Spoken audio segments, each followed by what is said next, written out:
The main pVACview module is tailored towards pVAC-seq output, so we would like to draw your attention to other modules to be used with other neoantigen prediction data. In the left menu, we have NeoFox Data Visualization.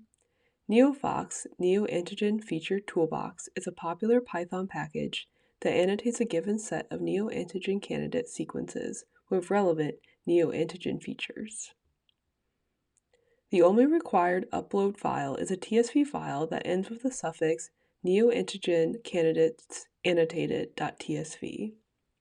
The module expects all NeoFox annotated features to be in the file and can handle input with other annotations that you might append to the NeoFox candidates.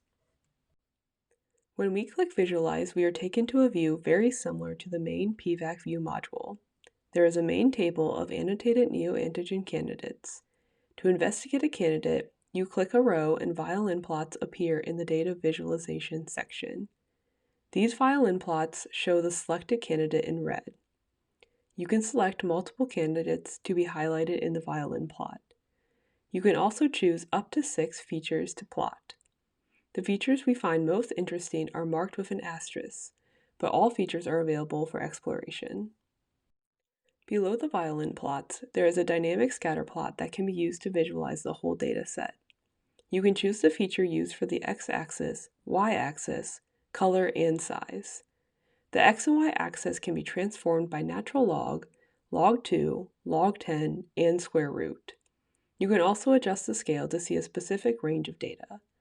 Hovering over the points will display all the values for the chosen variables, along with the patient and gene name. If you would like to save the plot, you can click this camera icon, which will download a PNG.